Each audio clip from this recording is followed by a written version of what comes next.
I never thought I'd be the kind of mother who had to fight her own parents. But here I am. My parents, Richard, 65, and Margaret, 63, sold my 8-year-old daughter Lily's hearing aids for $81,000. $81,000. And they didn't even ask me. Can you imagine looking at your child and realizing the tools she needs to hear, to live normally, have been exchanged for a brand new kitchen countertop? I still can't. But before we continue, please subscribe and turn on the notification bell for updates. It all started as an ordinary morning. Lily, my bright, bubbly little girl with curly hair and an infectious laugh, was playing with her dolls while I made breakfast. She ran up to me, waving an empty hearing aid case like it was the end of the world. "Mom, where's my hearing aid collection?" she asked, her voice full of innocent confusion. My heart sank. I tried to brush it off, thinking maybe she had misplaced it. But then I noticed the kitchen. Everything had changed. Cabinets gleamed. The countertops sparkled. My parents were unusually cheerful, almost too cheerful. And suddenly, a nagging suspicion hit me. Something wasn't right. I knew immediately. That money wasn't theirs to spend. It wasn't mine either. It was left by Lily's grandfather, James, before he passed away, a special fund specifically to replace Lily's hearing aids as she grew. A promise. A gift meant to give her a chance at a normal childhood. And somehow, in the blink of an eye, it had vanished. I felt my stomach twist as I confronted them. Margaret waved me off, laughing nervously, while Richard's smile faltered for a moment before returning. I wanted answers. I wanted justice. But I wasn't prepared for what would come next the moment I took Lily to her audiologist, Dr. Sandra Kim. The moment that would reveal just how reckless, how astonishingly blind my parents had been. Because Dr. Kim didn't yell. She didn't argue. She smiled. And when she did, the kind of smile that makes you freeze in place, I realized the story was far bigger than I had imagined. And my parents went pale in a way that made my blood run cold. I didn't understand it then. I barely understood it when Lily clutched my hand and asked, "Mom, did Grandpa's hearing aids go away?" But what came next would change everything, and no one saw it coming. It started as a normal Tuesday. I walked into the kitchen, humming a tune, and immediately felt that knot in my stomach, the one you get when something is terribly, horribly wrong. My parents were there, acting unusually cheerful as if nothing mattered. The countertops gleamed. The new cabinets sparkled. It was beautiful. Too beautiful. And my heart sank. Something didn't add up. I glanced around, and that's when I saw it. A stack of receipts, neatly piled near the toaster. My eyes went straight to the numbers. $81,000. $81,000 spent in a single week. I picked up the papers with shaking hands, scanning for clues. Renovations? Sure. That sounded innocent. But where had the money come from? That's when I saw it. The fund. Lily's hearing aid fund. The one her grandfather had set aside before he passed. The one meant to ensure Lily could hear and grow without obstacles. My blood ran cold. I couldn't breathe. I confronted them quietly at first, trying to stay calm. "Mom, Dad, what's this?" I asked, my voice trembling. Margaret laughed nervously. "Oh, Emily, it's just a kitchen renovation. Nothing to worry about," she said. But Richard, my father, hesitated. For a split second, I saw guilt flicker across his face. Then it vanished behind a forced smile. I asked more questions, pressing gently but firmly. Each answer contradicted the last. Margaret insisted the money came from savings. Richard muttered something about investment returns. But I knew better. I had gone over every bank statement. Every dollar from Grandpa's fund was gone. And it wasn't just gone, it had been exchanged for tile, granite, and fancy lighting. At that moment, I felt like the floor beneath me had disappeared. I realized I wasn't just angry. I was terrified. Lily depended on those hearing aids. They were her lifeline. Without them, school would be impossible, friends would fade into whispers she couldn't hear, and the world would feel unbearably silent. I needed answers. I needed someone who understood the stakes. Someone who would tell me the truth. And that's when I thought of Dr. Sandra Kim, Lily's audiologist. I knew she would see immediately what had happened. I didn't know it yet, but the moment we walked into her office would uncover more than just my parents' reckless choices. It would expose something far worse, and something neither I nor my parents had ever anticipated. Because when Dr. Kim looked at the empty cases, she didn't gasp, she didn't cry. She just smiled. And that smile would change everything.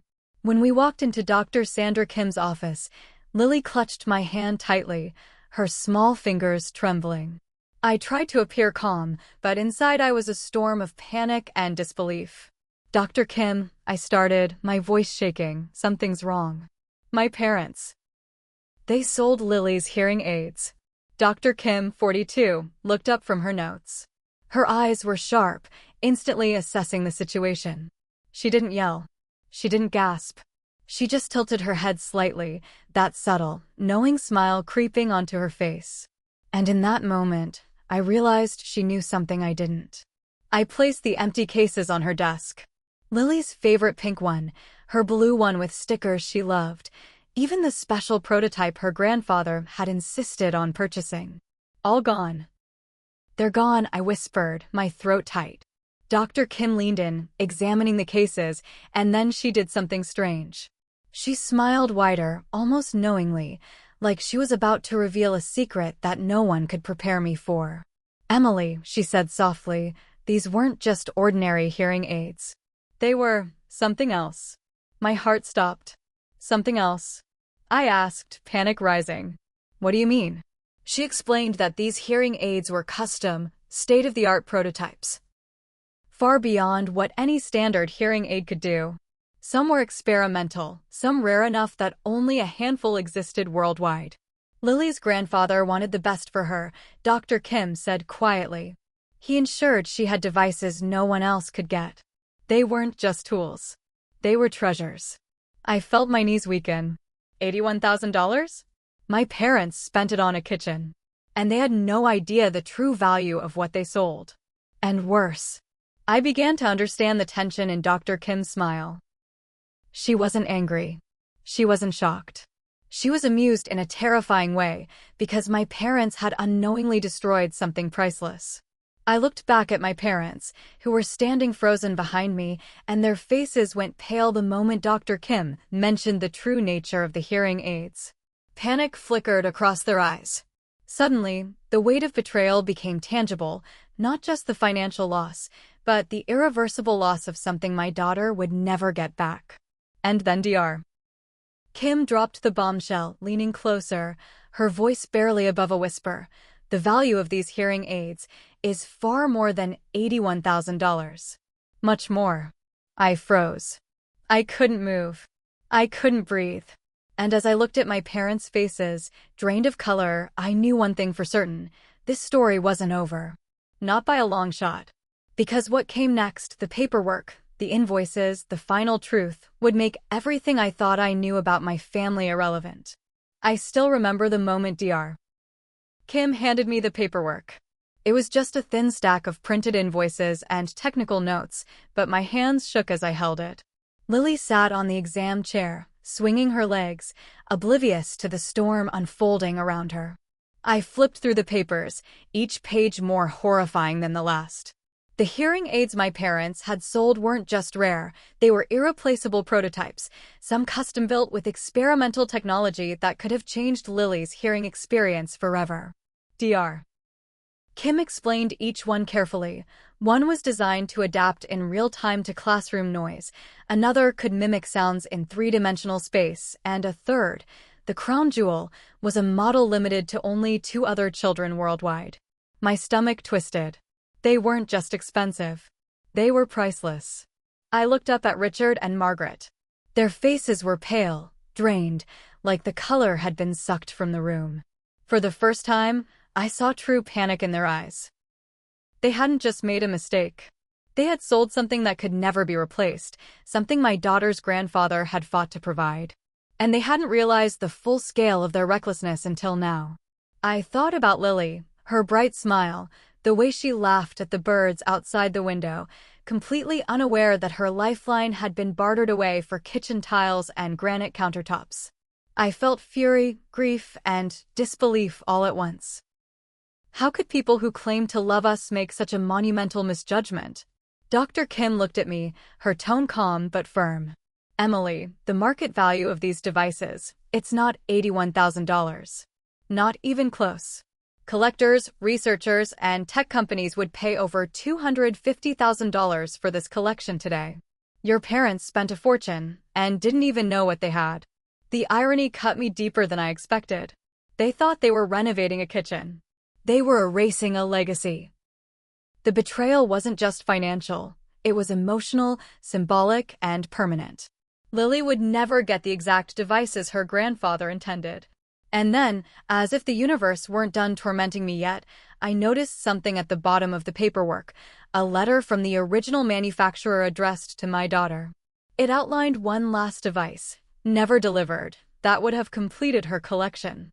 My heart sank. That device would never reach her, all because of a reckless decision.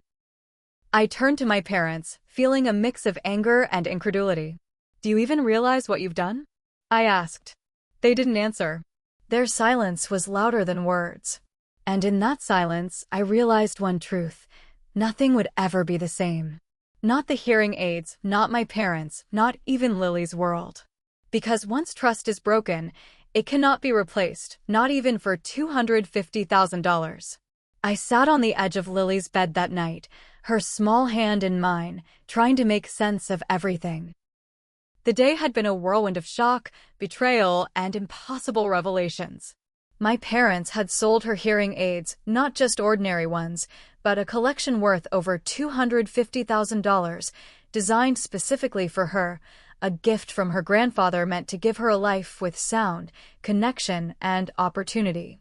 And they didn't even know what they had. I thought back to Dr. Kim's words, to that knowing smile that had frozen me in place. Your parents spent a fortune and didn't even realize what they had. It wasn't just about money, it was the weight of legacy, of trust, of promises broken. I looked at Lily, sleeping peacefully now, and felt a pang of grief. How do you explain betrayal to an 8-year-old? How do you show her that the people who were supposed to protect her had failed? But there was also resilience. Lily was still Lily. Her laughter, her curiosity, her joy, they weren't taken by her parents' mistake.